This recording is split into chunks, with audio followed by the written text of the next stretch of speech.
दोस्तों, इस वीडियो में ली गई मालूमात शफकत रसूल की किताब से हैं। आगे बढ़ने से पहले आपसे गुजारिश है कि हमारे चैनल को सब्सक्राइब करके बेल के आइकन को ज़रूर क्लिक कर लें ताकि आगे आने वाली वीडियोस आप तक पहुंच पाएँ। शुक्रिया। शफकत रसूल अपनी किताब में लिखते हैं कि शेख रशीद अहमद ने मतूसत घराने में आँख खोली। ज़माना तालिबे इल्मी से ही सियासत में दिलचस्पी लेना शुरू कर दी। तहरीक निज़ाम मुस्तफ़ा में कैद बंद की सोबतें बर्दाश्त की, लेकिन जब इस गरीबजादे के हाथ इक़्तिदार आया तो इसने भी अयाशों के वो सब रिकॉर्ड तोड़ डाले जो इससे पहले लोगों ने कायम किए थे। दौलत इनके घर लौंडी थी। बॉलीवुड की अदाकाराओं से लेकर इस्लामाबाद की मखसूस महफिलों को रंगीन बनाने वाली जिस्म फरोश औरतों का नाम उठाकर देख लीजिए। इनकी ज़िंदगी के किसी न किसी कोशे में आपको शेख रशीद झांकते नजर आएंगे। बात सिर्फ यहाँ तक रहती तो और बात थी। शेख साहब ने तो इक़्तिदार और रियासती क़ुव्वत भी अपने बदन की आग को ठंडा करने के लिए इस्तेमाल की। कोई मजबूर नौकरी के लिए आती तो इज़्ज़त गवा बैठती। किसी को शादी का लालच और किसी से शादी करके मुकर गए। कहने को तो शेख रशीद भी सदाबहार सियासी कवारों में शामिल है, लेकिन शहनाज बेगम ने खुद को शेख रशीद की बीवी कहकर इनकी असलियत बेनकाब कर दी। शहनाज बेगम का कहना है कि उन्होंने मई 1996 में इस्लामी कवानीन के मुताबिक शेख रशीद अहमद से अमेरिका में निकाह किया, जो बाकायदा रजिस्टर्ड किया गया। उन्होंने मजीद बताया, मैं शादी के बाद तकरीबन 15 दिन तक शेख रशीद की रिहाइश का I-10-3 स्ट्रीट 9 मकान नंबर 159 में मुकीम रही और उन्होंने शादी से कबल अपने भाई और अपनी बहन से इजाज़त ली।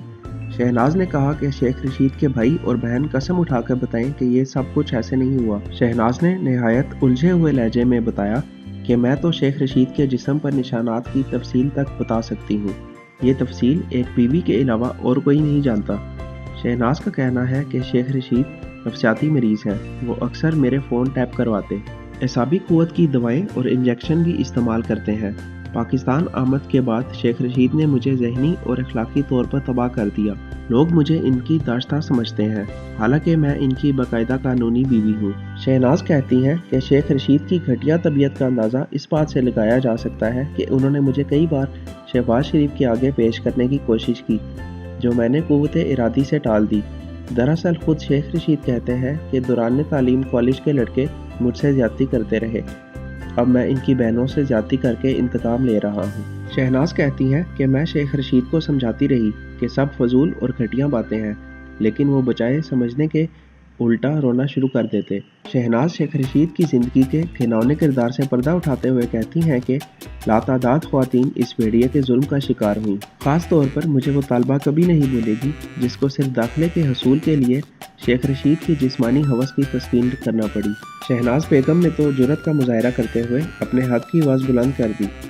इनके साथों मारूफ वकील हबीब वहाब और पाकिस्तानी अवामी तहरीक के सरबराह जनाब डॉक्टर ताहिरुल कादरी भी हम टूटकर मैदान में आ गए।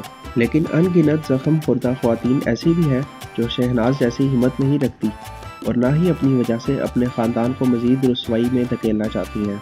दोस्तों, आजकल शेख रशीद अपनी चिकनी चुपड़ी बातों से अवाम को अपने साथ कर लेते हैं, लेकिन हमें इस बात का ध्यान रखना चाहिए कि जो आदमी गैर शादीशुदा है उसके ज़रूर किसी न किसी से ताल्लुकात होंगे, तो वो एक इस्लामी मुल्क का लीडर कैसे बन सकता है। दोस्तों, उम्मीद है कि आपको ये वीडियो पसंद आई होगी। अगर आपको ये वीडियो अच्छी लगी तो काइंडली इसको लाइक और शेयर करें और आने वाले दिनों में हम मज़ीद भी इस तरह की वीडियोस डालते रहेंगे, इसलिए हमारे चैनल को सब्सक्राइब करके बेल के आइकन को ज़रूर क्लिक कर लें ताकि आगे आने वाली वीडियोस आप तक पहुंच पाएँ। शुक्रिया।